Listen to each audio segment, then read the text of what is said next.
Thank you for tuning in to the Swish Masters Podcast, and thank you to our sponsor, SS96. Visit ss96.net and use the promo code Swish Masters for 15% off. Yeah, that's right. You heard me right. 15% off on all store items. Hats, hoodies, t-shirts, whatever you need, SS96 has it. Also, don't forget to go and check out that music from Straight Stoner, produced by yours truly. You know what it is, Gut Gang, mobbing, sleepwalking. We out here. Thank you.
Welcome back.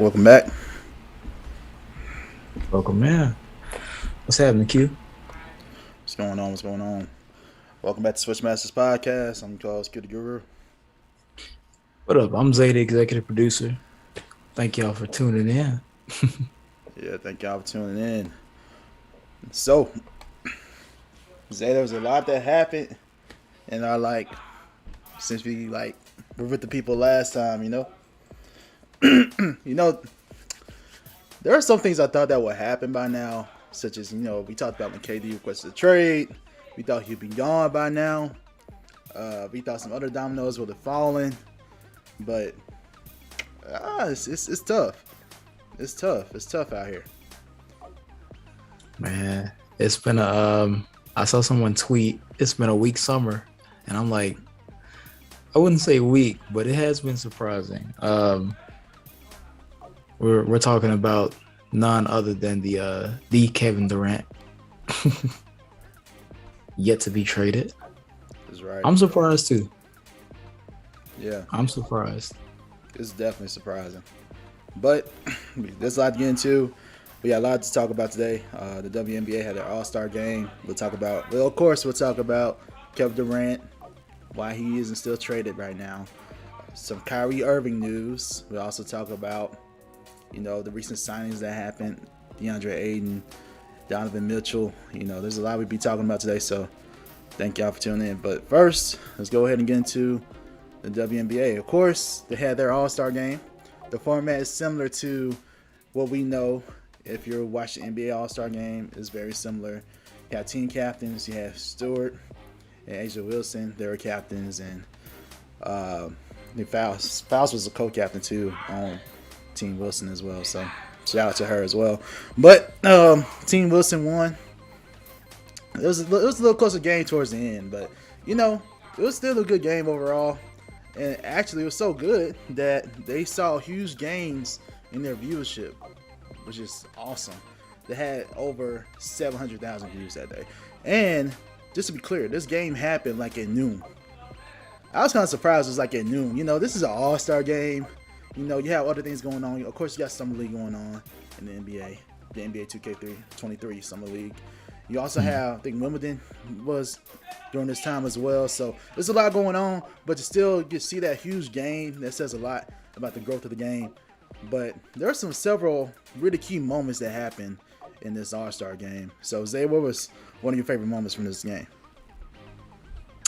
I definitely just enjoyed the entire weekend. I got to see the 3-point contest. I caught bits and pieces of the game, but I did see the highlights, and I really enjoyed it. And I'm glad they got the viewership up.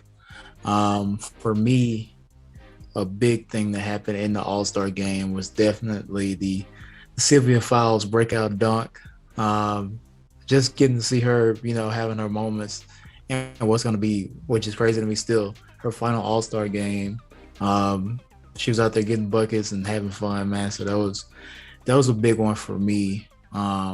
Just really enjoyed getting to, see her in this space and this opportunity to, show why she's one of the greatest of all time. It was dope.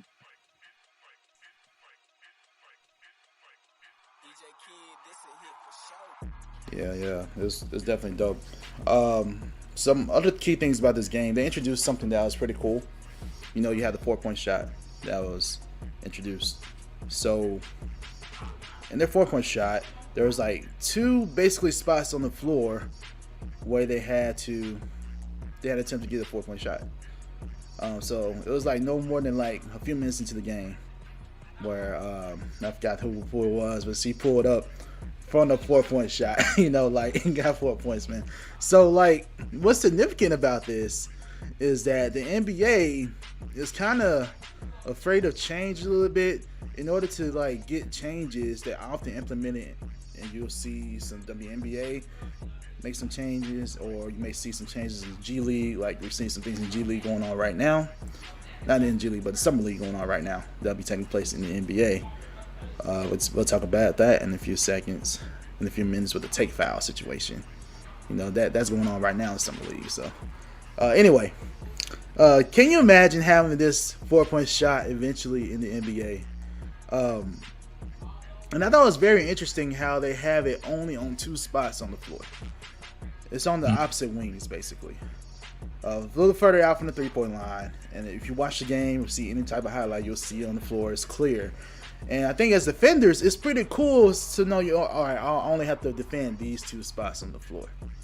Because lo and behold, Steph Curry. Can you imagine Steph Curry having the opportunity to make 4 points? So it helps you out as a defender. Like, okay, not only I need to watch half court, but I need to watch like particularly this area and this other area to prevent Steph from getting 4 points, because eventually we will see this in the NBA. I believe we will. I don't know. What are your thoughts about that? Do you think we'll see a 4-point shot in the NBA? I think they're leaning to it, and with so many players already taking these deep threes, actually becomes a part of the game, especially as even big men now are taking deep threes like that. It would be really cool element to add into the game. It's something different, and it makes it a little bit more challenging. And I wouldn't say even if they did a 4-point, I think they would do a 4-point line. It would be a lot easier because you only have to make a line at the top of the key, the 2 arches, and that could be just one line instead of like, obviously I think it would be different if you just put the 2 4-point spots like in the WNBA All-Star game this past weekend. That would be easy to defend, and no one probably really, the shot wouldn't be as fun because what they got to do to get the shot off. But if they make another line, and like you said, Steph Curry, could you imagine how many points per game these dudes would be scoring? How many points per game we would get from teams with everyone taking 4-point shots, these deep threes or whatever? It would be insane. If we got a 4-point shot, I guarantee you we're gonna get like on average 150 to 200 points per game for teams if that happens, which would be insane. It would be cool to see because we only get that close to every.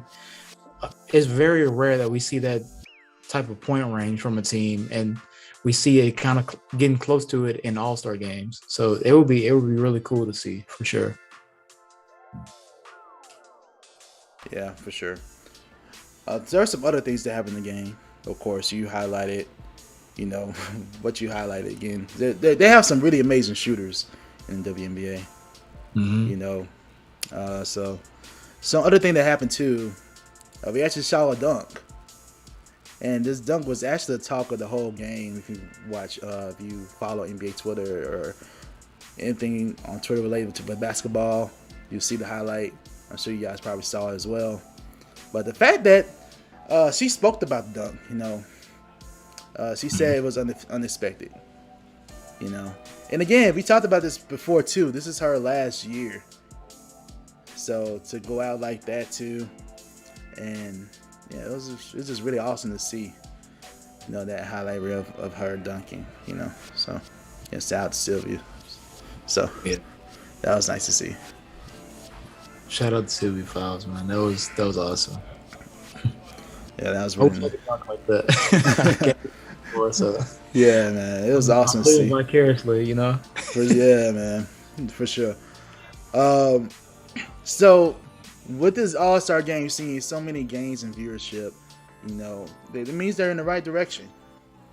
That's what this means. This is we're seeing the league where some key players in this game are out on the tail end of their careers or are about to retire. Of course, Sue Bird, Diana. We just talked about Sylvia. So these are like key core superstars. Candace Parker, she's at the tail end of her career. And we also getting to see this new generation too. Because Ryan Howard, bro. Seeing her on the court too. We've seen the next in this WNBA superstardom.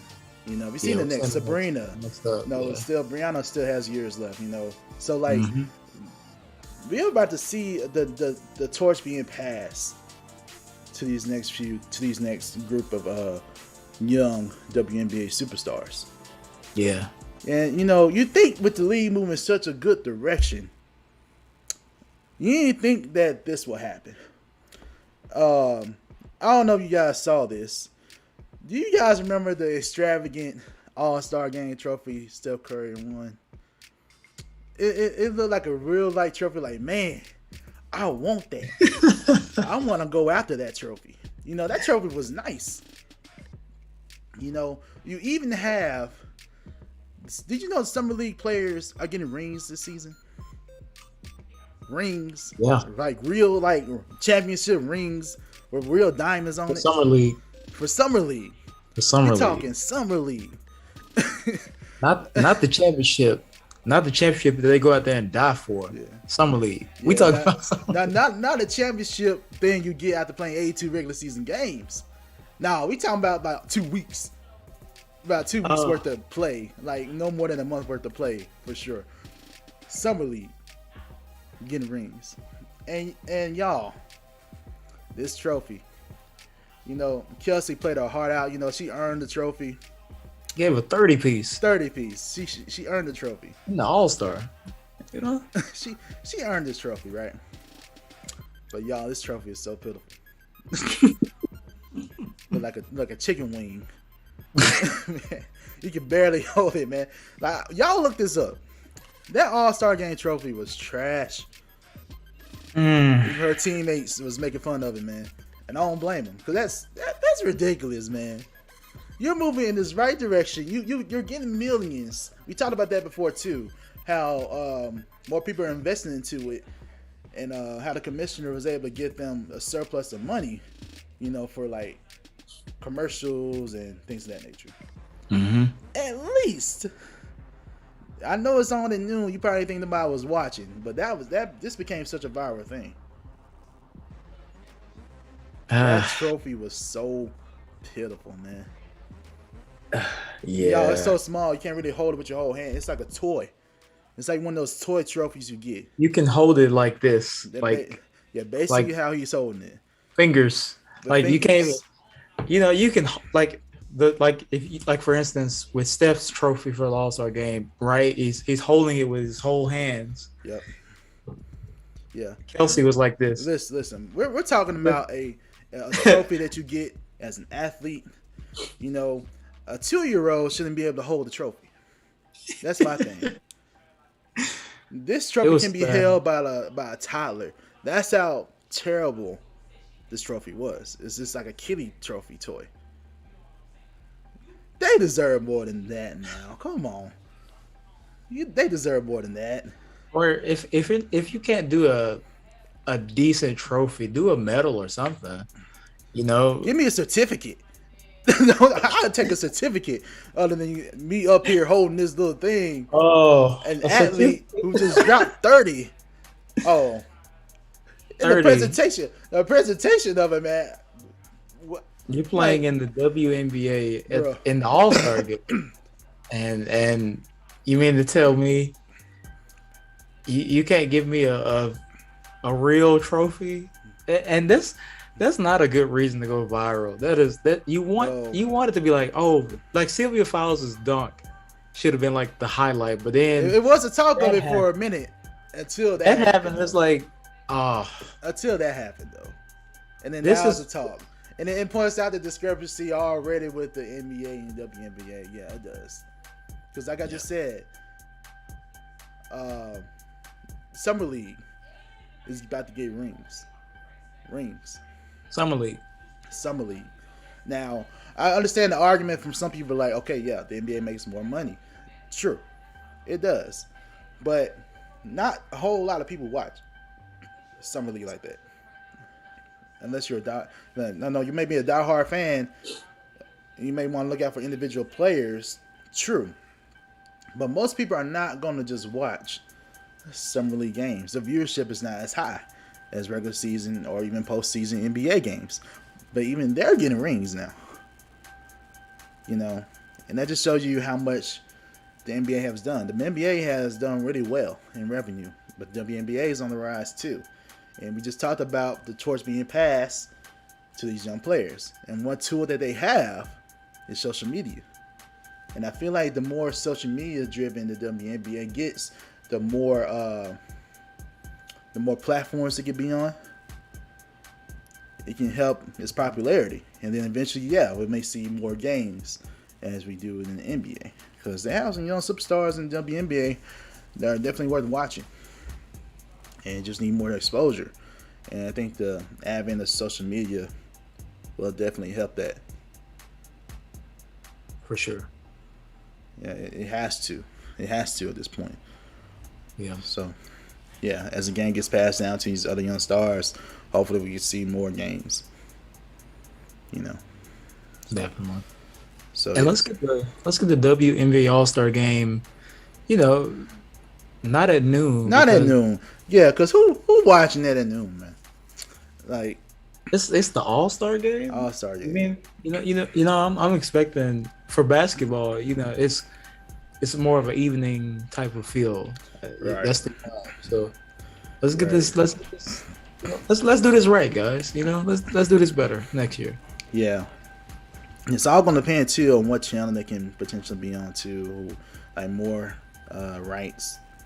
The more TV rights they get, because ESPN did, they had Wimbledon too, so it's like they're gonna do so much.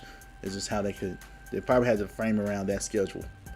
Whereas the NBA, they got so many TV partners, they can make it work. Sure. Like the All-Star game gonna be on like all these channels for NBA for sure. Because they're Simon Turner, so it's a lot. It's just differences, man. But that trophy was trash. 100%. That trophy was trash, bro. It's like you got the third place trophy for winning MVP. That's what it looks like. So let's I don't know. I mean, me personally, I'd rather see a great All-Star WNBA All-Star Game MVP trophy rather than Summer League rings. And to me personally, I'm just speaking. The half of the guys that we see in Summer League are not gonna be seen in the NBA for the season because they can only take so many players once they, sign them to the team.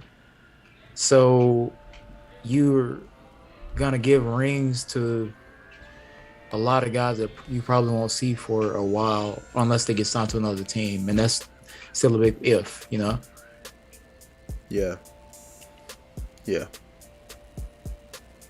I don't know. I think it's cool to reward the young guys, but leave the rings for the actual championship. That's just my opinion. Yeah. And even though it is a tournament and you work hard, I mean, it gives them more incentive to probably try to go out and get it. I mean, I don't know, but I see what you're saying, though. I see what you're saying. But I mean, that's true, but they did implement the tournament, and it's best of the summer. So I think that should be incentive enough, and it's honestly to get out there and show what you can do should be the main incentive. I'm going out here trying to build my brand, make a name for myself, and then too, go out there and compete. Go out there, get show that you have the best team. Show what you can do is the big thing to me. But I get it. They have the money for it. So all right, let's be real. At the end of the day, when we speak of accolades for players, it's not gonna be like, oh, they're a summer league champion too. We got to add that to their accolade. We're not gonna say that. We're not gonna care at the end of the day if they won summer league or not. We're not gonna care. That ring is not gonna count towards their resume for fans. It's not gonna matter. So good point, but it's definitely bragging rights or something to brag on. Maybe it can be like, hey, now try to get the real thing for some of these guys, this would be the closest to a championship they'll probably see on this level for some of these guys because the teams they're on, unfortunately. It's just the fact. Yeah, that's true. That's just his thing. So might as well reward him for the ring. That's fair. That's about it, I guess. But at the end of the day, it's definitely not going. It's going to be so insignificant. We're not going to really look at that as fans. Like, hey, that ring counts. Not really. You're not even playing against other NBA players. You're playing against not rookies, other rookies, but sophomores. Or G League players. Or G League players. Yeah. Right. Everyone's just trying to make it in, and I get it, but they had the money for it, I guess. So do your thing. Yeah, go ahead and do it. Go ahead and flaunt it because they did have a surplus of money. We'll talk about that later too. But that's his All-Star game. Shout out to WNBA.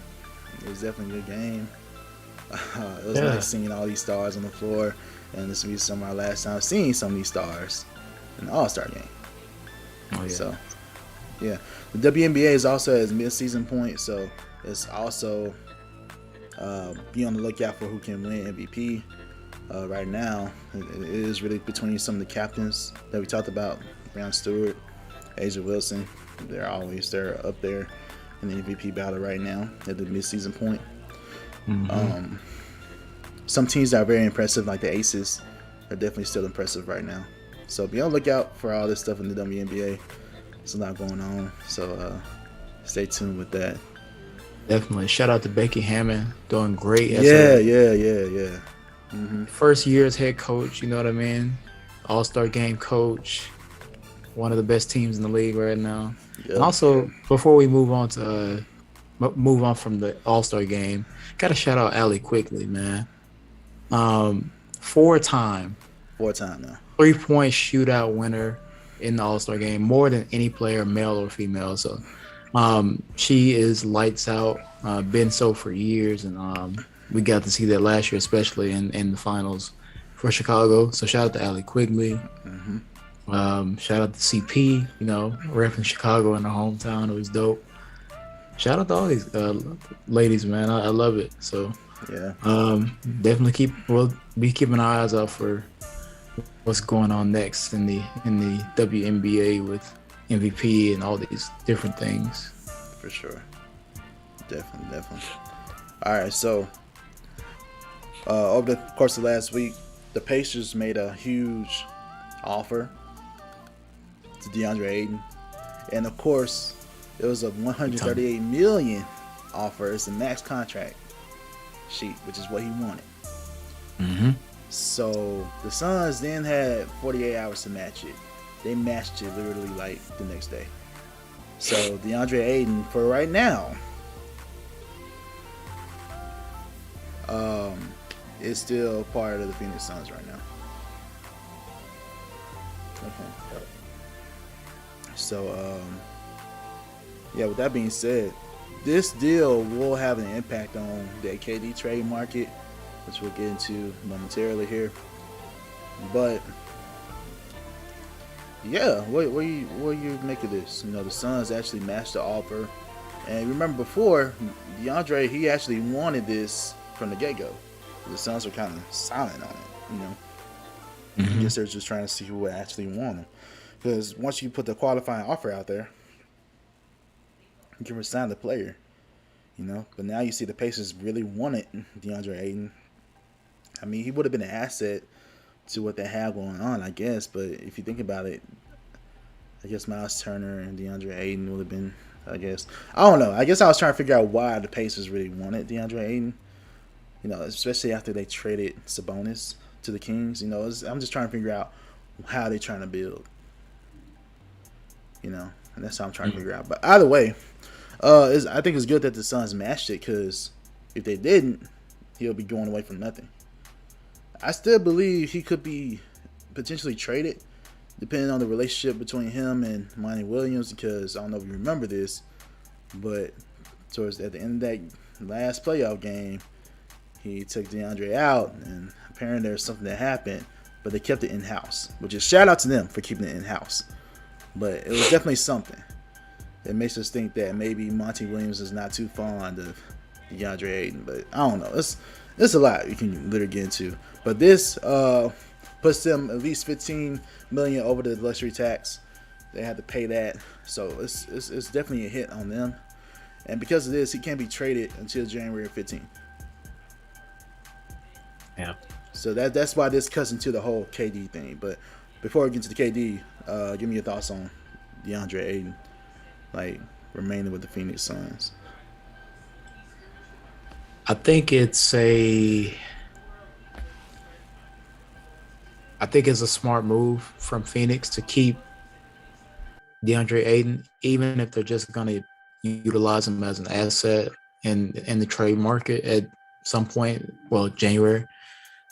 I don't think that this honestly, the DeAndre Ayton debate has been going on for roughly the past 2 seasons, whether he was going to get an extension or not. And that's something that he expressed. So it's kind of, on one hand, it's like, all right, I got what I wanted, but at the same time, they had to match another team's offer. And it's kind of like, if I'm a player, if I'm DeAndre Ayton, I'm thinking like, so I asked for this and you guys didn't see it in me, and then another team does it, and now you're matching it. It's like you see value in me now, but you didn't at first. It kind of feels, I feel like as a player, that would be kind of difficult to intake and process. And I'd be like, I kind of look at them differently from there. But I think it's a smart move from Phoenix organizationally. I just don't know how this is going to work into what they're looking for, is if they want to be in that trade market and, you know, get into the KD thing or any players, because like you said, this puts them over the luxury tax, and I don't know how they're going to navigate it, honestly. But I am happy for DeAndre Ayton. I think he is deserving of the extension. I think he can be a all-star level player. I just hope he goes out there and shows it this year. Yeah, I think part of it too is the pride to be, you know, he is the number 1 overall pick. Yeah, in the same class with Luka and Trey. and Luka and Trey got paid a while back. Yeah.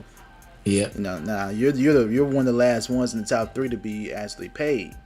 So of course there's like a little pride there too. I need to be paid too. I'm number 1 overall. I took my team to the finals. We went to the conference finals. We went farther than Trey and Luka. So why can't I get paid? And he's a key factor in their success. Absolutely. So they don't make it by him. Exactly. So he didn't show up in some of the best ways, last season, but still he deserves to be paid. Now I still believe Phoenix could, trade him eventually. You gotta hope that wherever it is, that it's resolved between him and Monty Williams, because this is definitely an asset you want to keep at least until January 15th if they want to trade him. So, True. And apparently the Nets didn't really want Ayton either. But you know what? Let's go ahead and get into that too, real quick. What does this mean for Kevin Durant? Because of course, Phoenix was an option. It was on his wish list. Yeah. Now, since Deandre Ayton is signed, it kind of puts it's kind of hard for the Suns to get KD now. Because remember, it's like apparently the Nets didn't even want Ayton. Apparently, because that could have been an easy sign to trade. You get KD, you make it work. Mm-hmm. So now I guess they could try to make the strongest possible non-Ayton offer.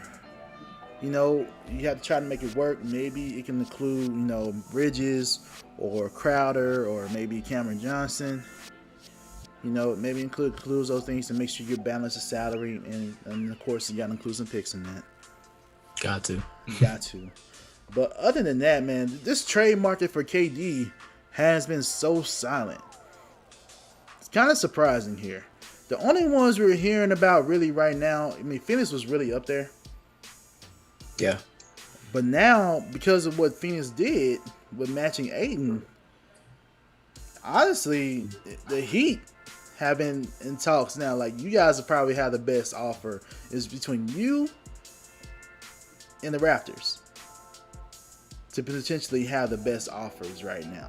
Because we talked about this last time. We don't know what KD was thinking. Because, of course, you'll have to get an asset, you have to give up assets.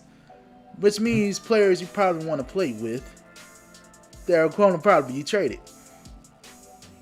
Now, the Nets really want a huge offer. They want a huge offer. I believe the Utah trade messed everything up. Danny Ainge, with his masterpiece, his masterclass moves, messed everything up.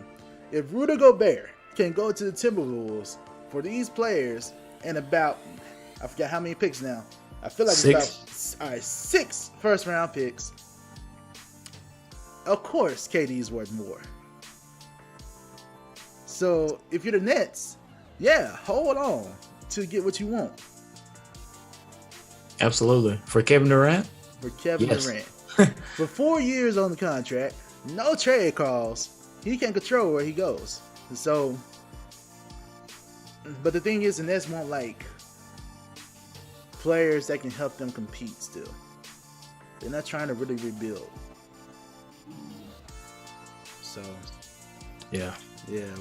but why do you think the market is silent? I think the Utah Jazz trade messed everything up, man. And I guess part of it too is KD.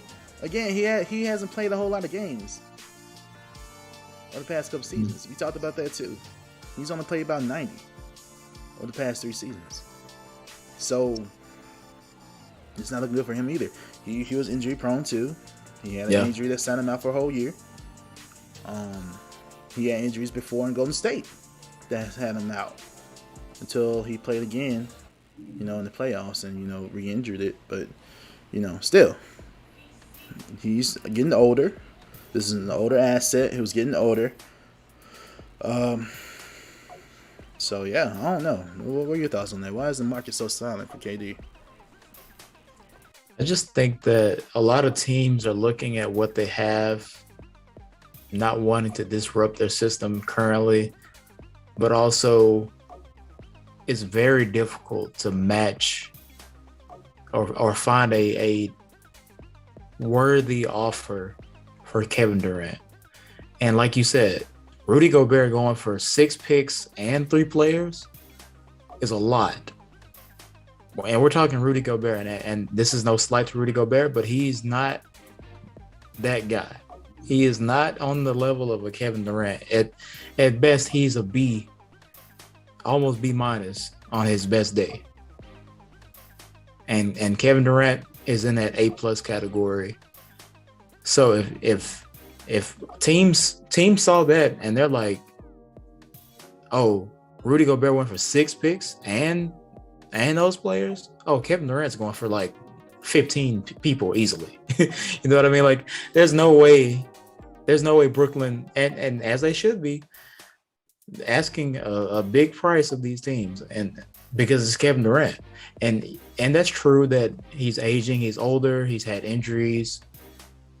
But when you look at the caliber player and the potential, teams easily, any team, Kevin Durant could go to any team and make a difference in the franchise for sure. I'm not saying he's going to, go out there and solely win you a championship if you're like one of these other teams like a Toronto. You don't have other superstars. I'm not saying he's going to make you a championship contender, but he's going to make you competitive. He's going to bring market, value to your team. I just think it's very difficult to put together the type of package to get to Brooklyn. And on another level, teams probably are. I think it's a trust thing, with everything that's happened in Brooklyn, and given this is specifically Brooklyn, with James Harden coming there, getting out, Ben Simmons forcing his way out of Philly, getting to Brooklyn, not playing at all, and he had injuries and mental stress and things like that, and then the whole Kyrie fiasco. It's I said before, that's a bad look for Brooklyn, but Kevin Durant was also a part of that, and Kyrie signed, and like we all expect, oh, Kyrie signed, okay, well, they're gonna run it back. Kyrie, KD, Ben Simmons, right? And then KD makes the move to request a trade. So it's like, do I trust you to, buy into what we're doing as an organization? Do you believe in what we're doing? And are you gonna like be honest about your intention? Or are you, if it goes wrong or if it doesn't go your way, are you out? Are you, what happens then? Are you gonna sit out? Like, are you gonna, it's so many like factors with trust to me that teams are probably slow or hesitating to even think about, oh, KD's on the market, yeah, let's go for it. On top of it already being a very steep price to get him. That's what I think, but but Kevin Durant himself is definitely generational talent. I think teams are working to get him. It's just a lot that's got to go into that type of deal. Say if KD goes to a place,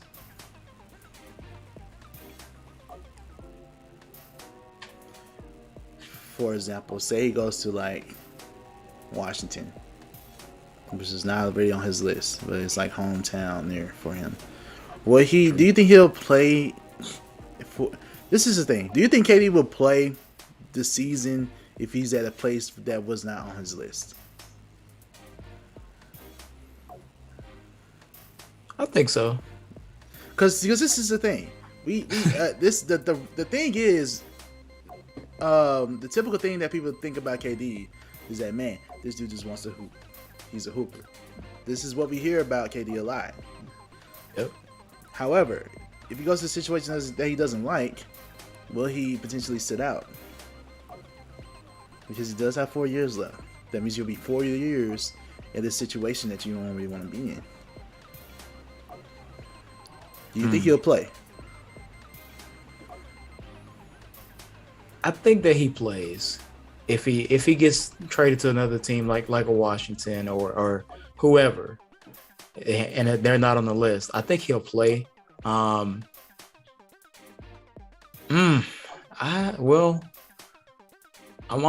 unsure on this one because to me it depends on the team, and I get it. Like okay, we'll take Washington for example, right? Bradley Beal.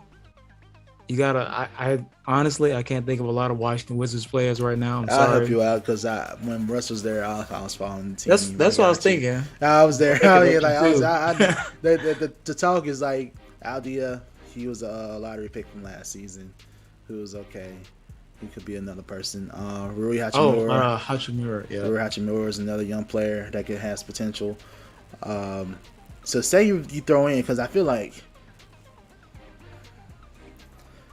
So this is the thing, man. If you're a trash team, this is the bottom line. If you're a trash team, you're not gonna trade for KD because you still want to like rebuild. You're in the rebuilding stage because you give away all your young assets for KD, you're not gonna be competitive.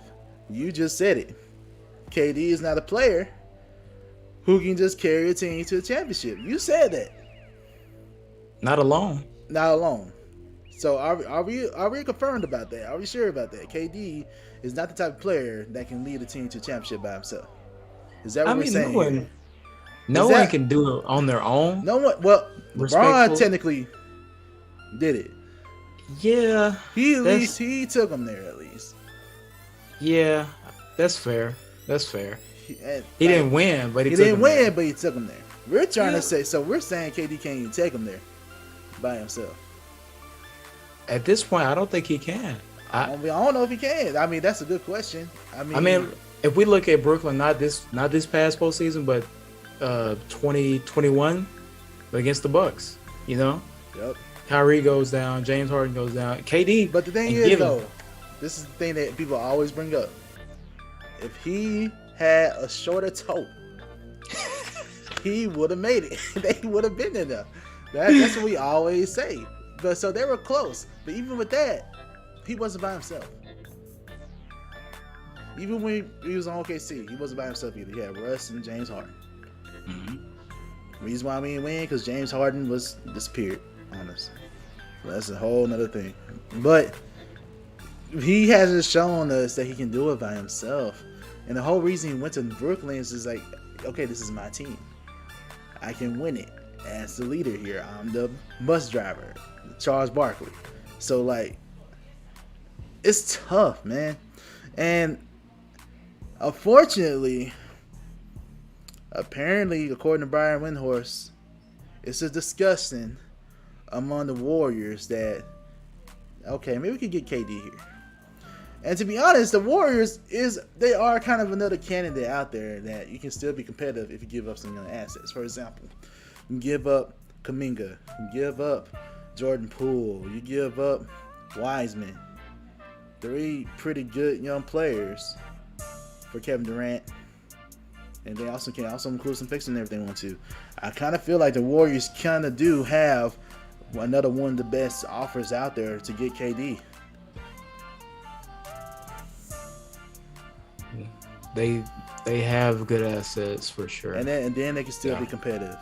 Because you still have Steph, Clay, Draymond, and KD. I mean, they have some young players, and you can swap out one of those young players with Wiggins if they want to give up Wiggins, or if you want to give up Moody. They have a whole bunch of options to make it work. Yeah.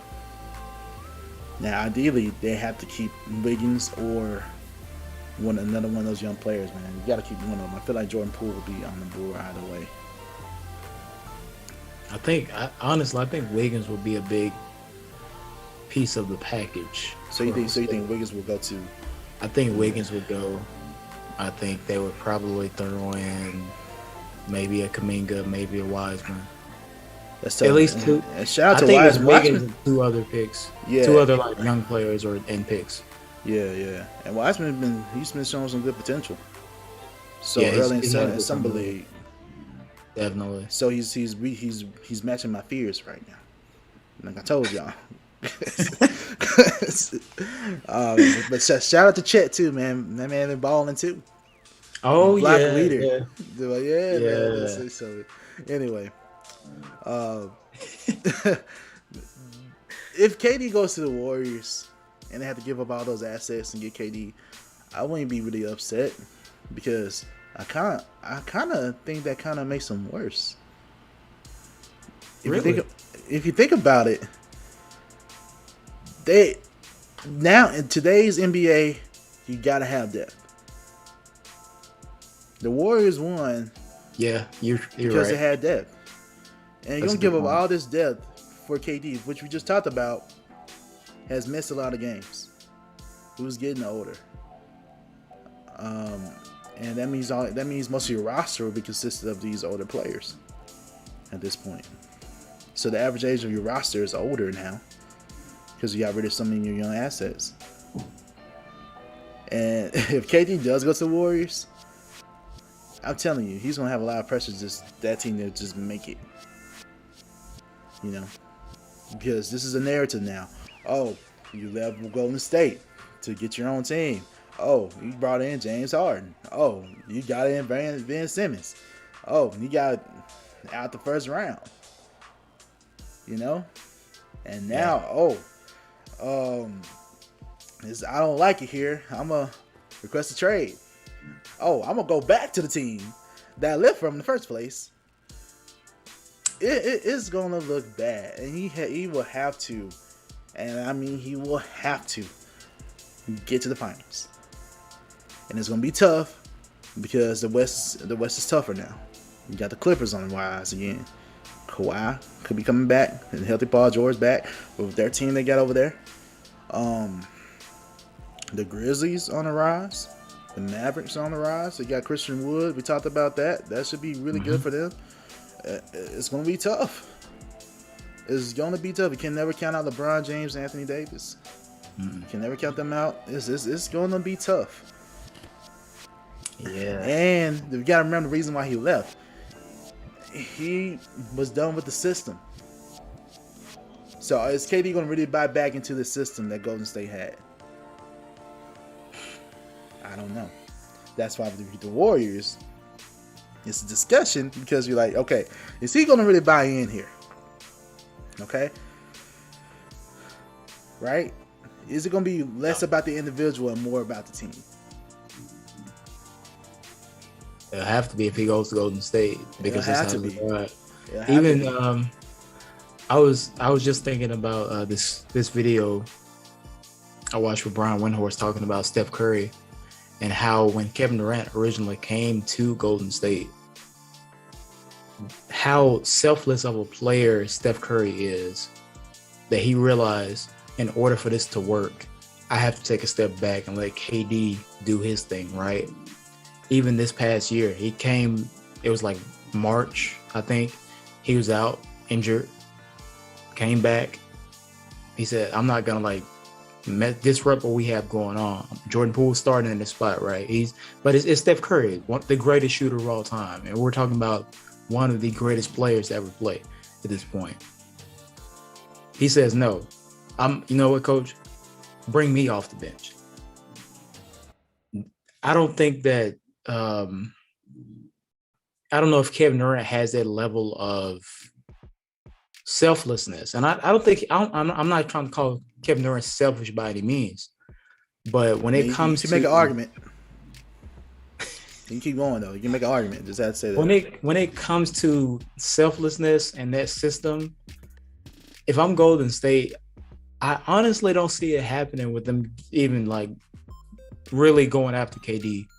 But you have to question if you are even considering that, is KD gonna be that type of player, that type of commitment and mentality into this? Because otherwise, it's all for nothing. You give up all your young assets to get Kevin Durant, an aging superstar, and rightfully so, superstar. By no means do I take that for granted.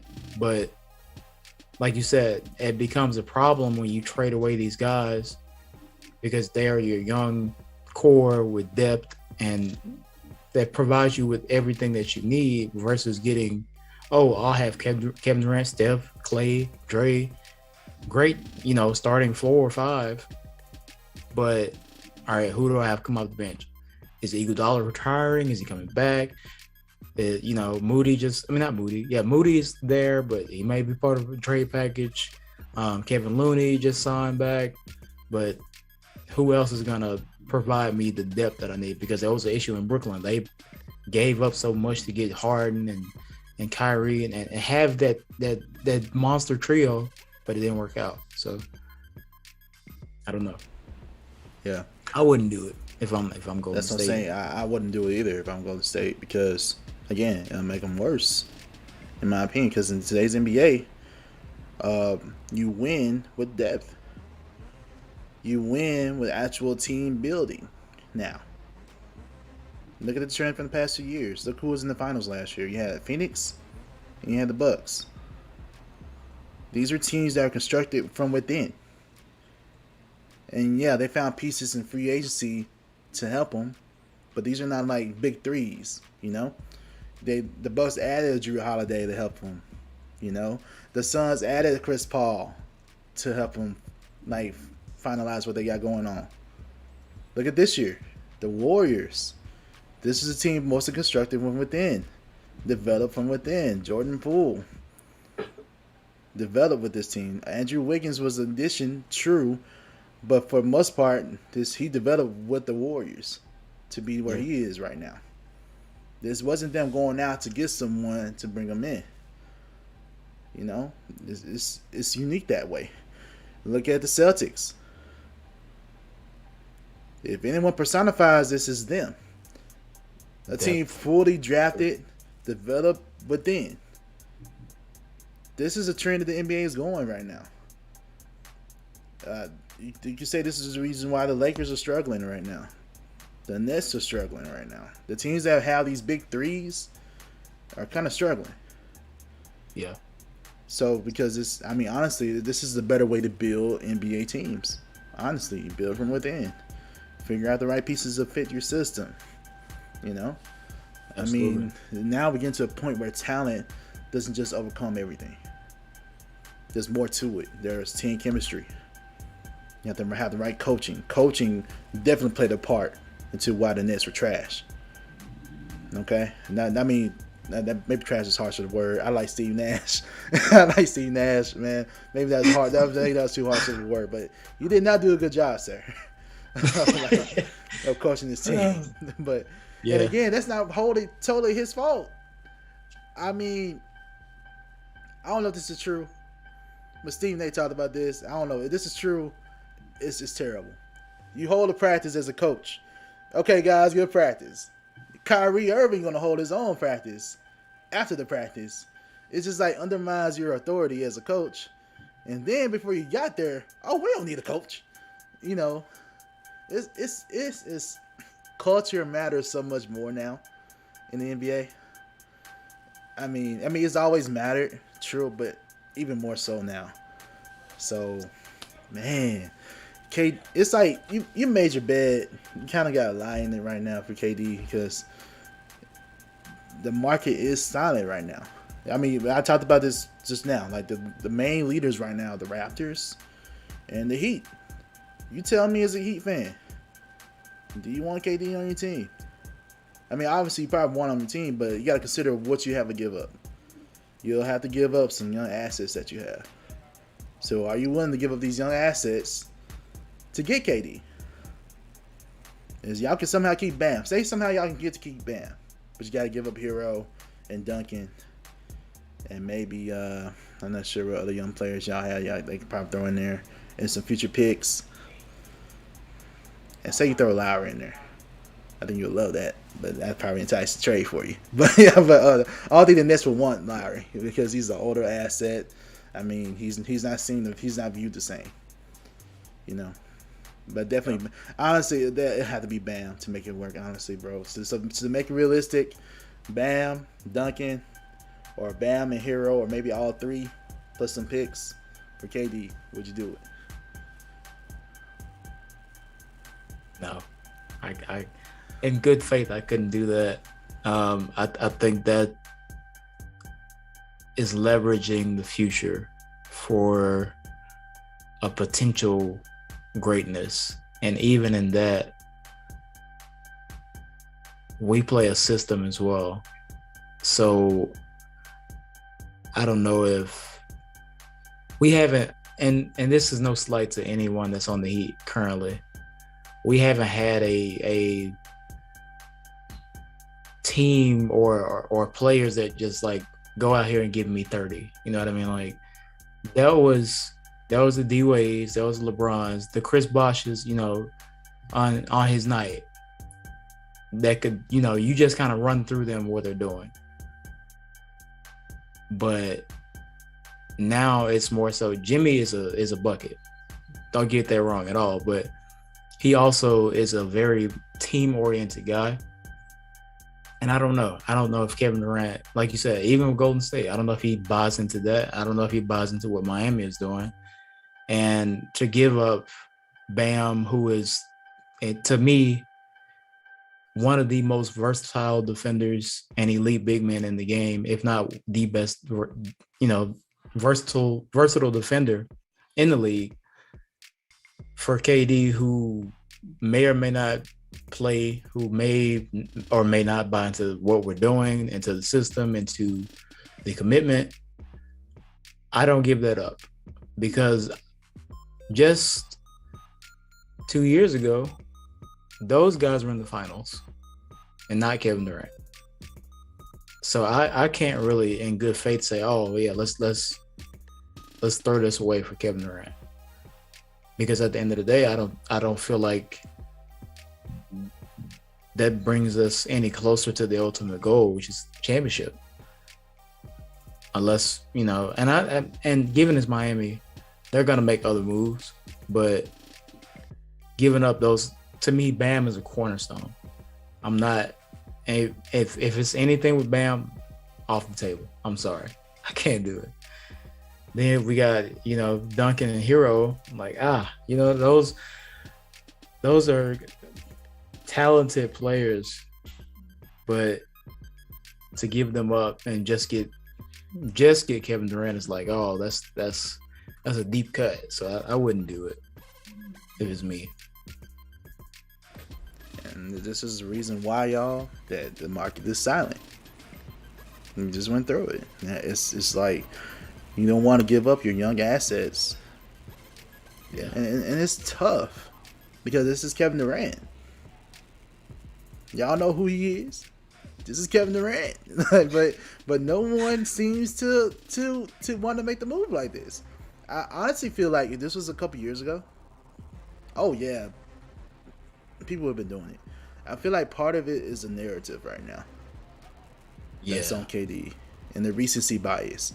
Because the last time we saw him playing, he didn't look good. Yeah, he had a good last game, but he didn't look good. He got swept. It doesn't look good. It doesn't look good. It doesn't look good. So I think part of that is the reason why. Cause it's like because otherwise I feel like it wouldn't happen by now. Oh, KD's on the market. Let's go ahead. Like this is if he was in OKC. Oh yeah, we would have got everything. You know, we could have had everything for KD. Man. Yeah. So yeah, this is why it's silent right now. And you just talked about it as a Heat fan, you wouldn't want to see it. So if you're KD, what now? Apparently Kyrie wants to stay no matter what KD does. Which if you think deeply about that could mean something totally different too. I don't know. That's weird. Because first of all, why wait so long? You know, it's been about 2 weeks now since he put this request in. Why wait till now to put that out there? You know, so what does that mean? You could have been cleared this up. So I don't think that's totally like 100% true. To me, I'm not buying it. I mean, you can't tell me right now. Okay, yeah, you won't request a trade, but are you gonna play? That's my question. That's a good question. That's my question. So like, you can still be on team and sit out. But the thing is, for Kyrie, he has to play to restore his image because right now, it's not looking good. He wants a big payday, so he has to play. I feel like that'll be part of the reason why he'll probably ball out this year. And if you're Kevin Durant, honestly, the best thing for you to do is stay. Because they got Royce O'Neal in the trade. That's an asset that can help you. This is the 3-and-D guy that can help you. If Kyrie plays, that's great. If y'all can get Ben Simmons to play, great. You have a team that can compete. So you might as well stay. If the Nets can convince him to stay and to work this out, great. I still think they need better coaching, but they still have a better chance. Yeah, I agree. Might as well stay. I mean, let me roll it back real quick. Kyrie saying he's trying to stay regardless of what's going on. Yeah. You can't believe anything that man says. And it's no disrespect to Kyrie Irving, man, because I love Kyrie as a player. But I can't trust that you are going to. I can't trust anything he does. It's a matter of fact, man. We've seen in the past few seasons. I'm willing to sign in Boston if you have me type thing, and leaves the next year. You know what I mean? And then gets to Brooklyn, gets hurt, and he can't play. Then just choose to sit out. I'm like, yeah, sure, Kyrie. That's what I would say to that. I wouldn't put any faith in that. And it's just I don't like to do that, but it's like, yeah, I can't trust you more than I can throw my own shoe. Like I could it's so frustrating because why are you even talking? Just, you already have done a lot. So just go out and play. Hopefully. You've done a lot. And then, like you said, I think if anything, I don't know if you can retract the trade request or whatever, but it looks like the best thing is, and I think I said this in the past too, when it first dropped, this if this gets done, it's gonna be months down the line. I said that, but I was like, I wouldn't be surprised if he got traded, if it happened, because that's how the NBA goes. It's it works fast, and it's unexpected things happen really fast. But like we were saying, this is very slow, and if anything, you probably will be playing with the Nets by the time the season starts. And looking at the team, like you said, they have pieces and they can make something work. They can make something happen. They got Claxton, so they got Seth Curry. You just talked about Royce O'Neal. Kyrie obviously is signed. Ben Simmons, if he can play, it could be interesting. They could make some noise. And then the other side of that is, how are these guys going to look at you knowing that you requested a trade and it didn't happen? I don't think that's going to matter, honestly, bro. Because at the end of the day, this is Kevin Durant. And because the culture they have there, it's the superstars over everybody else. It's already not the proper culture, so it's not going to matter. I don't think it's going to matter. I guess if it was me, if I'm a player and I'm like, dang, man, you're just going to whatever, everyone else is. I mean, aside, Kyrie Irving is a whole other situation, but I think everyone else is relying on you being there type thing. See, it's different. Do you remember James Harden requesting trade in Houston? Uh-huh. Now that was terrible if you're a teammate, because it's you don't know this man's gonna show up. You know he's playing.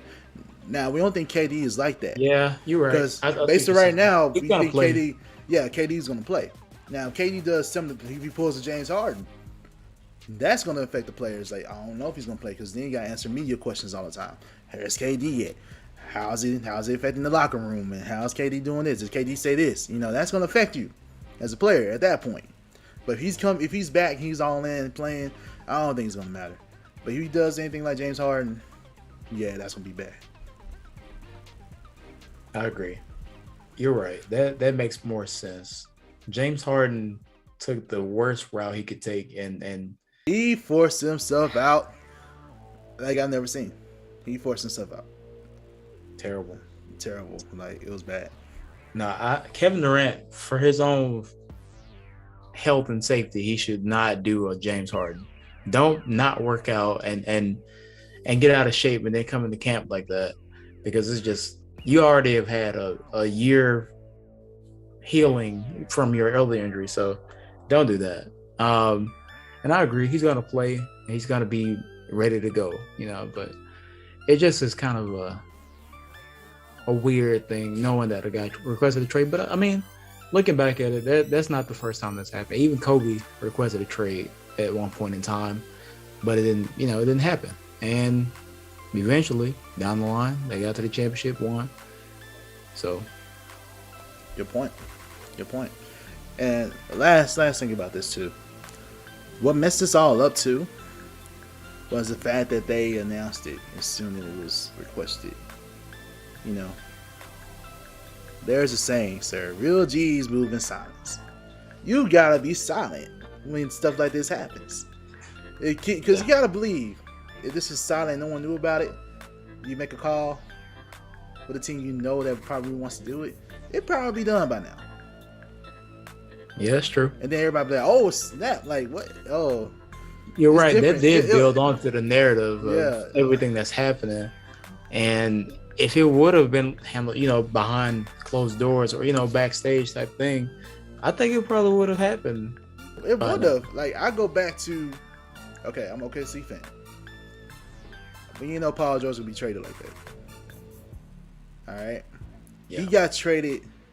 Well, first of all, both of them. Both ways how it happened.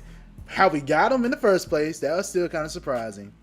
And then how we traded him to the Clippers for so many assets. That was still surprising too. Presti does these deals backdoor. Like, you don't know what's going to go on. You don't know who's going to get traded. You don't know what's going to happen. The time you hear the Rose bomb is when it happens. So you got to move silent like that. The best GMs do it. Danny Ainge. He just pulled it off. Who in the right mind would think Rudy Gobert would go for all this? And you got to believe, if it was announced widely, it probably would have gotten to their ears, like, to the Timberwolves' ears, like, oh, we doing too much. This is way too much. Yeah. If that was out there, So the more ears, the more people that listen, the more opinions are out there, and the more it can affect the trade. So now it's like, who knows? That's affecting the market too. You got to be silent. That's some of the best trades are done that way. That's it. That is true. That is a good point. It's better that way, honestly. Players publicly requesting trades, but now I don't think about it. The way it was done is kind of probably part of it, with him going to the owner and everything. But still, like you said, if it happens on the back end, it makes it a lot easier, because now the public isn't like speculating and all these other narratives and things are being created. So maybe I agree with that. Brooklyn probably could have handled it better by just keeping it hush until they make some sort of move to be able to do it.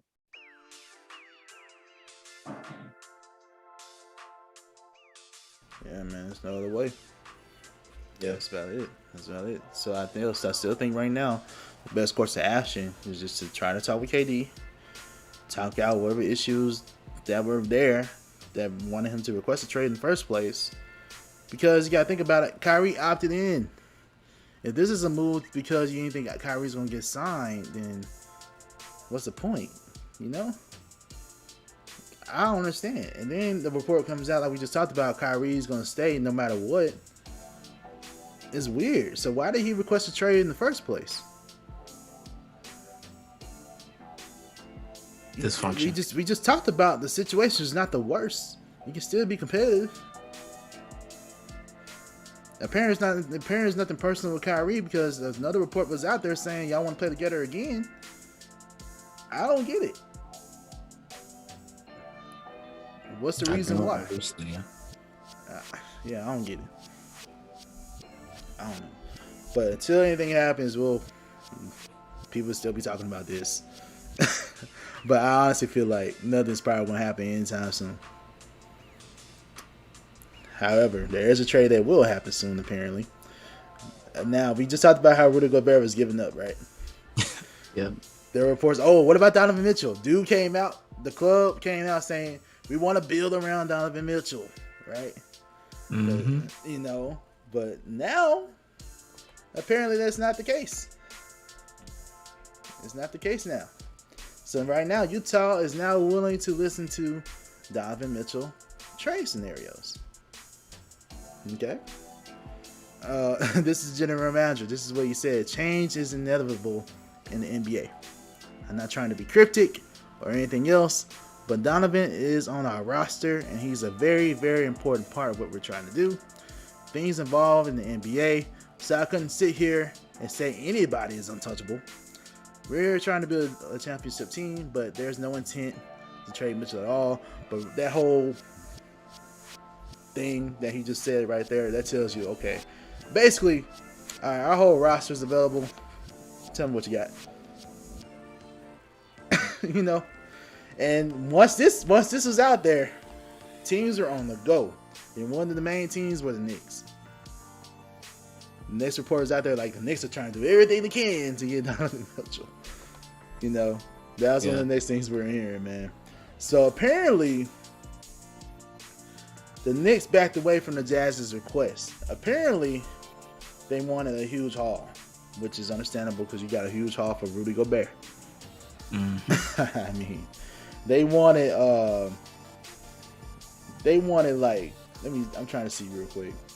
Utah offered Mitchell to New York for 6 future first round draft picks, plus Grimes, plus Quickly, plus Toppin, and Miles McBride.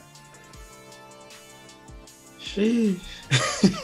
That's basically all your draft capital, man, for the past couple of years, man. Like, no, I would definitely back away from that. And this is just Danny Ainge being Danny Ainge. No way you approve that. That's too much. That is a lot. But again, because the Rudy Gobert deal was done, the Rudy Gobert situation. You gotta argue, hey, this is Donovan Mitchell we're talking about here.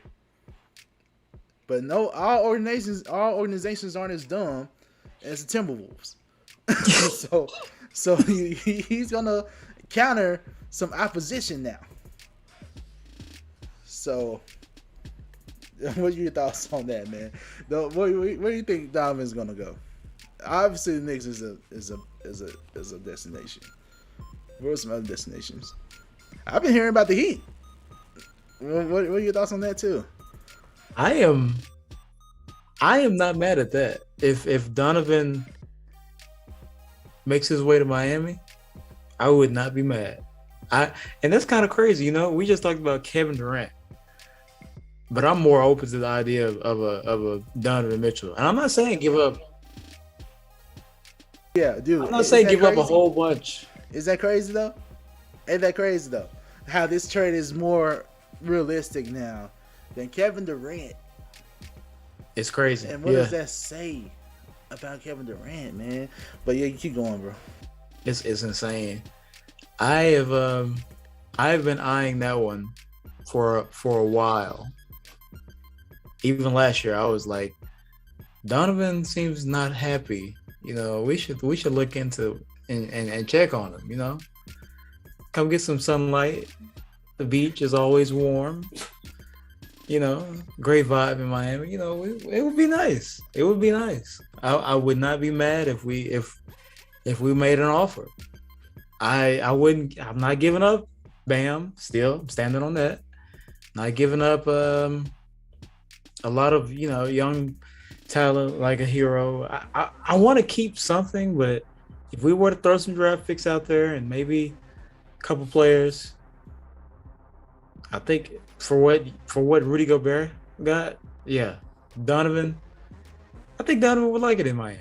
I wouldn't be mad at that. But realistically, I'm sure they're gonna ask for a lot. Yeah. Then just to be clear, again, they got 4 picks, and they also got like a player that they drafted. So that's why it seems like it's 5, but it's technically 4. But still, that's still too much for Rudy Gobert. No matter how you look at it, that's too much. So of course he's gonna go for more. But if you wait it out, part of it's gonna be on Donovan too. If he can pressure the situation, like, hey, get me out of here. He could potentially work in his favor and potentially in your guys' favor as the Heat. But yo, I love the prospect of Donovan and Jimmy and Bam. I love that. And y'all can keep Tyler. Cold. That's gonna be good, man. Squad. That's gonna be a good team. I would be ecstatic. That'll be a good team, man. Yeah. That's gonna be a good team. I think think you already know how Donovan looks up to D Wade too, man. So that's gonna be even more inclination for him to play there, and him and Jimmy, the mindset. Jimmy can probably help him too. Like, yo, Jimmy's gonna challenge him for sure. He is. He's gonna help him, bro. He's gonna either make him or break him, bro. Like I think Donovan has a lot of potential to grow in Miami, and the culture like you guys have there. Be under a coach such as Eric Spoelstra. Mm-hmm. No, remember Quinn Snyder was a good coach too, but Eric is a proven coach. He's a proven championship caliber coach. One of the best minds in basketball. So it's different, and I feel like he can grow tremendously there. I honestly love the prospect of him in Miami. Now, the thing that the New York has for him that's going for him is that,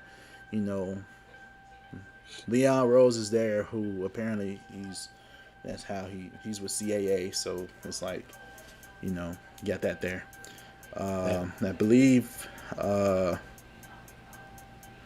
think there's something else they got going on there. It's almost similar to how they got Brunson there. They had like a family member working with them, so that enticed Brunson to even go there too. I think something else was going on with Donovan Mitchell with them too. I can't remember exactly right now, but New York is definitely enticing for Donovan. I mean, if New York gets Donovan Mitchell, you get Donovan, Brunson. It depends who else they give up, but they probably have the potential to give up R.J. Barrett. Probably, I don't know. I've heard he's not in part of these trade talks. They are saying no to R.J. Barrett. Wow, that's something. But okay, never mind. So you rather have the good point, because I just did say they wanted all these other young players. So say you cut those players in half, like, okay, we give you 2 of them, and Danny Ainge he is going to press it. He's going to try to get as many picks as he can, especially from New York, because New York is so unstable. Because even if you get Donovan Mitchell, because it's New York, it has a chance to fail. So like, that's what I was thinking. I'm like, they're gonna butcher that if they had the opportunity. I feel like they would butcher, and there's no slight, because I like the Knicks, but I mean, you got to think about it. If you have say you have Brunson, Donovan, RJ at the 3, Julius Randle at the 4. I guess if they still keep Mitchell Robinson, I'm sure they will, because the Jazz they want young assets, so, and draft capital, because they're literally about to rebuild again. So that's a pretty decent starting 5 though. But the thing is, I don't know, because it's New York. I just don't know, man. It's like I can't put stock in it. It doesn't get me as excited compared to like if he went to Miami. I'm more excited about that than if he goes to New York. Yeah, me too. And then, of course you are, but I'm just like, just because of like, I guess because New York they just had a disappointing season, man. Because if they were improving like they did from that previous year when Julius won most improved and kept improving and like got to playoffs, I'll probably feel more excited about that. But since they didn't, I don't really do. I really don't. So I don't know, man. I'm definitely more excited for him to go to Miami. That's a definite spy. And those are the two main destinations we're hearing about. I mean, the Raptors want to make a move. They could, but I don't really see. I don't know. But I'm definitely watching out Miami and the Knicks. So we'll see. Those are definitely two possible trade destinations. Yeah, for sure. Yeah, man. All right, any final thoughts on Donovan Mitchell? All right, you're a Heat fan. Go ahead and make a plea to get Donovan Mitchell there, man. If Donovan Mitchell's hearing this right now somewhere, what would you tell him to try to convince the Utah Jazz to get him to come to the Heat? Mr. Mitchell, listen to me and listen to me good. South Beach is where it's at. It's in your blood. You already have been around greatness with Dwayne Wade being a part of the Utah Jazz ownership. You've seen him make his moves. You know where he went to do that, and that's Miami. Step into that greatness, man. You have been called D-Wade 2.0, and rightfully so. This is the way to prove it. Go to Miami. Partner with Jimmy Butler, one of the greatest defenders in the league. Bam Adebayo, versatile big man, all-star, all NBA capable guys, man. Get in the gym, grind, work it out. Do you. Listen to the Don, Pat Riley, one of the greatest of all time. You know what I mean? You walk through that runway, you see the greatness. You see D-Wade, you see Shaq, you see Lonzo Mourning. This is the place for you to be at. It only makes sense. Donovan times Miami is the move, man. We accept you. We're ready for you. We just want you to be ready for us. Let's go. Let's do this. I guarantee championship aspirations, man. You won't just be stuck mediocre in the middle with Utah. I guarantee you. You partner with us. It's gonna be great. Beautiful, beautiful, man. And let me just say, let me add one more thing to help entice him. The nightlife ain't too bad in Miami either, Donovan. There's a lot of more to do in Miami than in Utah, sir. The weather is definitely better in Miami, sir. The clubs, whatever you want to do, bro. You got places open past midnight in Miami, bro. Past 9, honestly. Past 9. Salt Lake City, no slight, but yeah, all right. So a lot of good food, more than just fries and fry seasoning out there in Utah. Yeah, man. You got Cuban, you know what I mean? Like it's got beaches and you got beaches in Miami, bro. You can't access beaches easily in Utah. So like, come on, go ahead. I just want to add that to it, but beautiful speech, sir. I just want to shout out to you. Appreciate that. Maybe Donovan hears that, man, and maybe we'll see some traction. You know, get out of there. Come to Miami. Get out of there. Yeah, man. So, one of the last things I want to talk about too, the board and the NBA Board of Governors had their meeting recently, man. And what they do is they get together and talk about measures and pass things. And there's a lot of big things that happen, man. We really want to get into that. First of all, they approve harsher penalties on take fouls. And just to be clear, y'all should know what these are. You know when your team's in transition and to stop the play of the ball, you just take a foul. You know. Mm-hmm. Some of the reasons why people don't like this is because it slows down the game. You know, it's like things like that is really because it slows down the game, really. Just do a take foul and do that. And we're talking about doing this in like early parts of the game. So these are like transition takes fouls. So these stop the clock. They're anticlimactic. You want to see, oh man, maybe he about to do a dunk. Oh nope, I can't see it because he got fouled. So like, it's good that they're trying to impact this. It's already going on right now in the summer league. What's going on? So this is the penalty. So previously they would do a side out inbound situation, or at the worst your team's at the bonus and you have to do a pair of free throws, right? But now the team who got stopped on the fast break, they don't get a free throw automatically, and this free throw can be shot from any player on the floor, and they get to keep possession. So not only do you get free points, well, a free point if you make the shot, you'll also keep the ball. Obviously, if you're a coach, you hate that.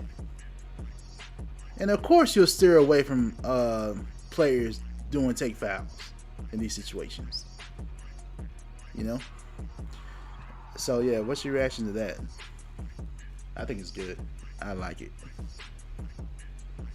On one side, as a fan, you're getting more action and less, take fouls, less stops in play, and more exciting fast break opportunities, which is great. As a fan, it's awesome to see. But like you said, from a coaching standpoint, from a strategy standpoint, it's gonna suck.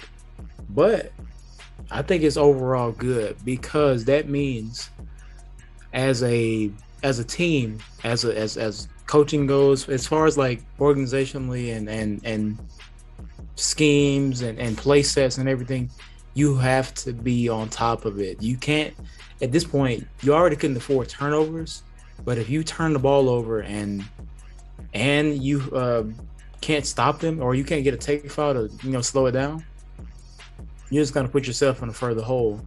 You're gonna pick up fouls. You're gonna you potentially widen the gap of points because they're gonna get a free throw, and you lost possession anyway. So now, yeah, if I'm a coach, I'm not wanting to do that, but I think that means that they're gonna emphasize take care of the ball, make sure that you don't turn this ball over, because if LeBron gets out on the break, you already can't stop him. If you are behind him, you can't get a take foul. You're gonna get, not only that, but the big thing here is that you can get a free throw, and it could be anyone on the floor. It doesn't have to be the guy that got fouled. So LeBron, for instance, like I just said, gets fouled on a take foul. He doesn't have to shoot the free throw. He's not a bad free throw shooter, but he's he's also not the best. So if you then get, let me see, for lack of better players, I'm gonna say Anthony Davis or Horton Tucker. You can get those guys to take the free throw, and you got a bigger chance of getting an extra point and a possession. So I think that's huge. And I hope that teams are less sloppy with the ball, which makes it even more exciting, more fast break points, and more, just straight up great possessions on in the half court too. I think it's awesome. Yeah, and those keep from getting the clock stop like often. I just want to clarify something too. They also had some clarifications with the rule change. In the final 2 minutes of the fourth quarter, in the last 2 minutes of any overtime period, the penalty is not going to apply. Okay, the defensive team will still be able to take the foul to either stop the clock, because you want to stop the clock in certain situations, especially in those situations, with 2 minutes left in the fourth quarter or 2 minutes left in overtime. You want to stop the clock in certain instances, right? Because you want to be able to try to come back, right? Or to prevent the team from making a 3-point shot. So it's okay. So instead, it'll just go back to what it was previously. You do a side out of bounds, a side inbounds play, or if they're in the bonus, they'll take a free throw. So I just want to clarify that. So Makes sense. Yeah, Cool. it makes sense. So it's good. I'm glad they thought that up too. You still do need to have that ability to stop the clock in late game situations. Right. So. Yeah, but it's different compared to like second quarter. Right. Just slowing down the game, man. Like so it's good. I like it. So the other, yeah. The other thing that happened too that they approved. We know we had the play-in tournament. This began on a trial basis, like about 2 years ago in 2020. So now it's actually permanent. Now it's here to stay. So of course the play-in tournament is the teams that finish 7th through 10th in each conference can try to secure a berth in the playoffs in a little mini tournament. So obviously, I think the drama of the tournament helped it be approved and make it permanent. The fact that you can involve teams that don't get a whole lot of playoff success can have a taste of it a little bit in this play-in scenario, because it's like win or lose scenarios for the most part. So I think it's good that they made it permanent. It's going to be definitely different. Again, I think you have to clarify, this is still not the playoffs here. This is like the midpoint between. The result, the play-in can determine if you actually made the playoffs or not. I think it helps with the tanking situation. So more teams can try to play to get in. So I think it's good. I think all these are some of the reasons why the Board of Governors approved it. So, yeah. What do you think about the play-in tournament being permanent now? We'll have it every year now. I'm a fan of the play-in tournament. My only regret, or my only, I guess, disapproval is the 7 through 10. I think they should drop it down, and we talked about this before too. They should drop it down to like 8th, 9th, 10th, 11th. I feel like that makes it more interesting. That gives more teams more opportunities to get that recognition, to get that, shine, if you will. And it makes it more interesting because, 1 through 6 or 1 through 7, you've pretty much gotten there, But that last spot, like, all right, if my Heat are like 39 and 43 and we're in the 8th spot somehow, or whatever spot, but the 7th team is, let's say, 45 and 37, it's like that's a bit of a difference. And I feel like, all right, that should be secure. Maybe, I don't know how they would do that, but I for the most part, I like the play-in tournament. I think it's cool. I think it should stay. That's the only thing I would change is like 8th through 11th, or if it's a big difference in the records, like make it a different bracket. But I like it. Yeah, I agree with you. We did talk about this before. I definitely think 7th is too much. It's too high. Like you earned that berth. Now 8th on, okay, you're in the last spot anyway. Like, so you're barely there. Like you're in the last spot anyway, bro. Like, yeah, you should. Okay, yeah, you should be competing. I think one of the reasons though why I think they want to change it to go up a little bit is because the quality of the competition. Because if you're 11 seed, it's like, yeah, you're at the bottom half. The bottom 4. You're one of the bottom 4 at that point. So it's like, yeah, do we really want to see you, in this situation? Yeah. So, but I do think it's tough. I mean, it's a give and take somewhere, man.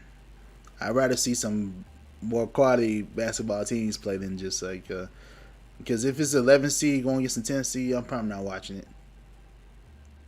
That's fair. Now, a team that could lose their playoff spot, okay.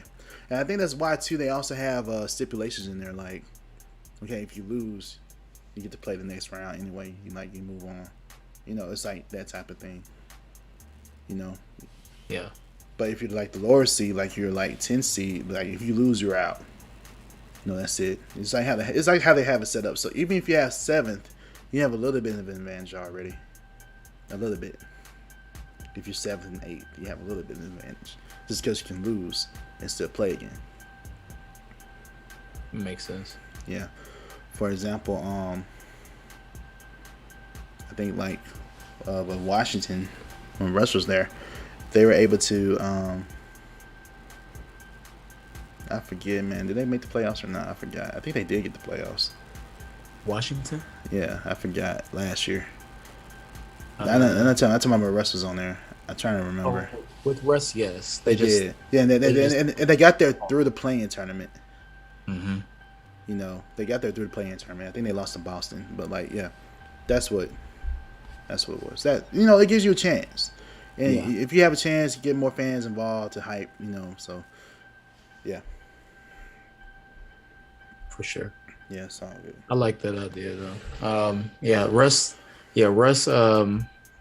made his way in through that play-in and kind of carried him the best he could. I think Bradley Beal got hurt, so yeah, he was hurt a little bit too. Yeah. That's how it went. Yeah. Yep. So yeah, shout out. That's good. Playing tournaments here to stay. I'm good with it. I'm good with it. Yeah. Another thing that happened. This kind of went underrated a little bit. So, former players from the American Basketball Association are now eligible to receive recognition payments. Okay, this is a program that's funded jointly by the league and the current players union. There are still about 115 surviving players who logged at least 3 seasons in the ABA, but they did not qualify for the pension plan. But so through this program, they can receive about $3,800 per year of service. Okay, so it's just in case you guys don't remember, the ABA began as a rival league to the NBA, and it was a source of like some bad blood between the ownership and the ABA ownership. Because they were competing for players and they were competing for salaries. The ABA lasted for about 9 seasons. And the reason why this is significant, Sam Smith is a former NBA, well, he played for the ABA. He's a legend. He died waiting on his pension from the NBA. And that news didn't really make big headlines like that. And when he died, if you guys look this up, he left a chilling photo of an ABA. It was like a ball, and he was just lying in the hospital bed, just waiting. You know, he died never getting it. And his family did different interviews talking about, yo, this money could have really helped us in these situations. You know? Yeah. So I'm glad the NBA got this done, but it's almost like, I don't want to say it's too late, but I'm glad they got it done now. Because these are players that still deserve, you know, help and assistance. And just because they play for the ABA, they don't get it, but they still help build a brand of basketball altogether. So I'm glad they approved this.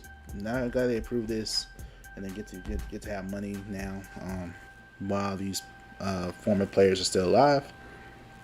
So, yeah. Yeah, it's sad that so many icons weren't able to get what they helped to build, you know, with the NBA and ABA eventually merging and everything. It really is sad that players and their families weren't able to benefit from the work that they put in. And given in the days of the ABA, the NBA, or, you know, professional basketball, wasn't what it is today.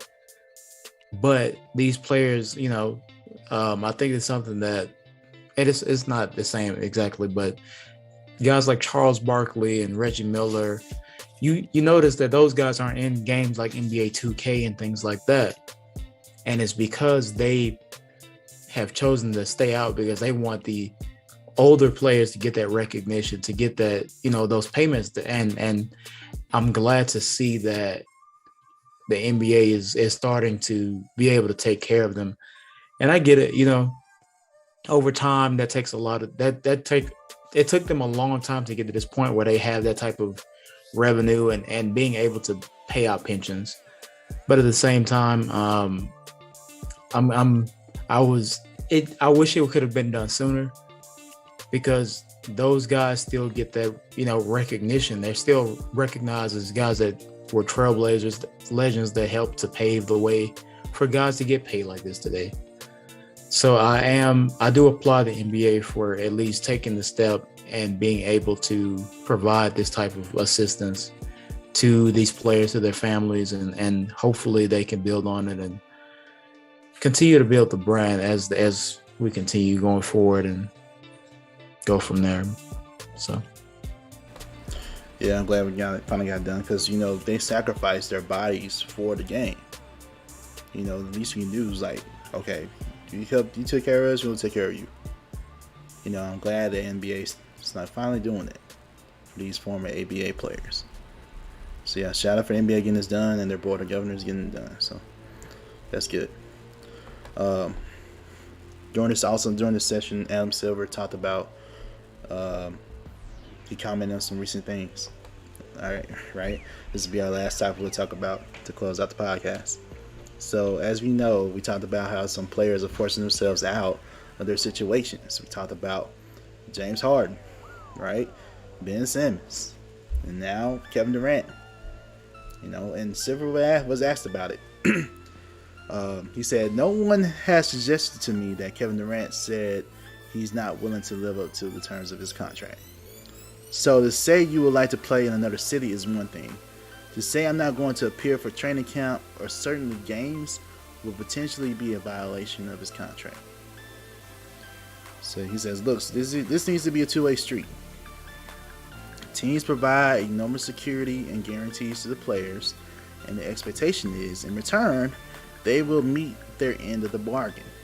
I'm realistic that there's always conversations that are going to go on behind closed doors, but we don't like to see players requesting trades, and we don't like seeing it play out the way that it has." So that's a quote from Adam Silver. So the player empowerment era, which has been really instituted by LeBron James, it's starting to take a hit. Silver has been a commissioner for a long time since David Stern, and he's been very supportive of this movement. These are some of the first times we see comments like this from Adam Silver. So this means the next CBA is going to involve some type of talk about this. Maybe you'll see you get paid for as many games as you play scenario. Because you got to think about it, man. Some fans save us so much money to try to see a player, but that player sits out. It's different if it's injury. Okay, we understand. But just because of load management, though, we don't like seeing that. And then if it's because a player doesn't want to be there anymore, it's like that takes a hit to your reputation as a franchise and as an ownership group. So it's not looking good. Because you got to think about how the fans reacted when James Harden did his thing, right? I can only imagine what Houston fans felt with him doing those things. And then think about especially Philly. That was crazy, right? Yeah, Philly let us know. Yeah, Philly told us through the screens, man, what they felt about Ben Simmons. But still, this is not looking good. Now, depending on how KD plays this scenario out, it could get worse. We both believe that he's a hooper and he'll play. But worst case scenario, he doesn't get traded and he decides not to play. We'll be at the crossroads at that point. Because out of all the players that this happened to recently, Kevin Durant is the top dude after that. He's a top guy. He's better than James Harden. He's better than Ben Simmons. He has more stake. He's more of a face than those players are. This is arguably one of the best players in the NBA right now. And if he does it like this, and you allow it to happen, it'll set a precedent for other players to do it that's not on his level. And then I believe it'll open like a Pandora's box type situation. It's going to be bad. So as a league, you gotta get a hold on it. You got to. You know, I'm supportive of player empowerment. I think it's great. Um, I think Alex Caruso talked about it recently on the Old Man in the Three. He had a good point. All we're doing now is realizing how much leverage we have as players, because obviously teams do the same thing, and they do. There's opportunity for them to upgrade. My contract's not up yet with this organization, but you're gonna trade me. It's complicated. It's very. And they also it's part of the business. It is. It's a good point. It is. So I don't know, man. But I'm fearful based on how this can play out, how this can impact the players. That's my only thing. Yeah. I understand what the commissioner was saying about it's a bad look for the brand is basically what I took from it as his standpoint. And yeah, in a way it is. But at the same time, this isn't very new when it comes to, let's sign you to a 3-year extension. Halfway through the second year, we're trading you to this team for whatever. And the team doesn't have to have an explanation. They don't have to be like, yeah, we committed to you, but we decided to change. They don't have to state that. And at the same time, players are realizing that. And it's just like, well, there was no loyalty. I've heard that term a lot. There's no loyalty, you know. Guys feel like they go out, they play hard, and they get a good contract. They sign back with a team, and the team wants to do something different. They feel like, you don't have any loyalty to me, so why should I have it to you? And I get it, you know. I just think that the load management thing, like you said, you brought up a good point about fans saving up. I look at ticket prices all the time. I'm like, not going to that one, you know. Or if you want to get a decent seat, it's like, yeah, you're gonna have to cough up a good bit. So I completely understand it from that perspective, but at the same time, as a player, I respect that. You know, you have to do what you have to do, but it's just the way you go about it. Don't do a pull James Harden coming to camp out of shape, game out of shape, or don't show up at all for practice. You still have to be professional in a way, but you can do that and stand up for yourself. Yeah, I think that's the hit though. I think that's what happened. You had a James Harden situation, and then after that, the Ben Simmons situation. The back to back, that looked bad. Yeah, on the players, because these are top players doing this, behaving this way, to get out of a situation. True. To choose not to show up. To choose not to do this, it's bad. It's different. I feel like you should have the right to request a trade, but it's all about how you do things. And if you're a good organization, if you want to trade a player, you'll be good with that too. You'll talk to the player and let them know, hey, we're thinking about, if you're a good organization, you would do that. Communication is key, but unfortunately, there are some teams that do things not in the most pleasant way. I agree with that. So it's it's tough, man. It's tough, man, because teams could do this. Teams do this stuff all the time. Players should be able to have some power to control their situation. I agree with all that. It's complicated. It's complicated. Valid points on both sides. It's good points on both sides, like you say. But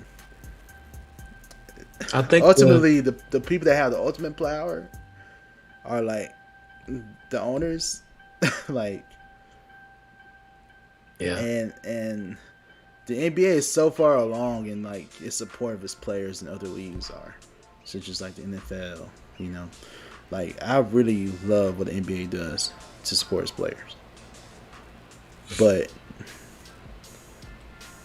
again, it all depends on how KD is going to handle this. If he does anything similar to Ben Simmons or James Harden, we could see something totally bad here.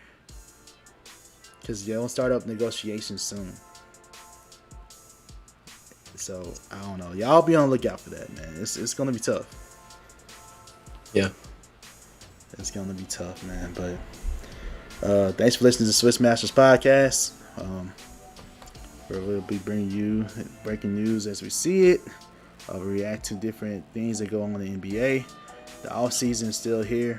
Eventually, we'll start a series where we preview each of these teams. We'll see how some things sell out with some of these free agents that are still out there. Then after all that, we'll analyze each team and talk about the moves they made and analyze their chances for success and where we predict they'll be at the end of the year. So y'all stay tuned for that. This will be good. absolutely. Thank y'all for tuning in. Quick reminder, just want y'all to be sure you check out the Xzequtive Productions YouTube page. I am a music producer, maker, mixing engineer. If you do music, if you make songs, if you write, whatever, hit me up. Let's collaborate. I make beats, You can reach me through there and also here on the Swish Masters Podcast. If you have an opinion, let us know and we can try to address it or get you on the show. We appreciate it either way. Be sure to like, share, and subscribe to the Swish Masters Podcast as well as Xzequtive Productions on YouTube. Swish Masters is also available on all podcast platforms. Be sure to check it out. And I appreciate you guys so much, man. This is Zay, the executive producer, and I'm signing off. Yeah, appreciate y'all. All the music you hear is all because this man right here, so definitely check him out. Some good ear candy, man. Go on and get it, bro. Like, for real. So yeah, again, we do appreciate y'all. We'll be back. Follow our different pages on social media. And yeah, we appreciate y'all. Peace. See you.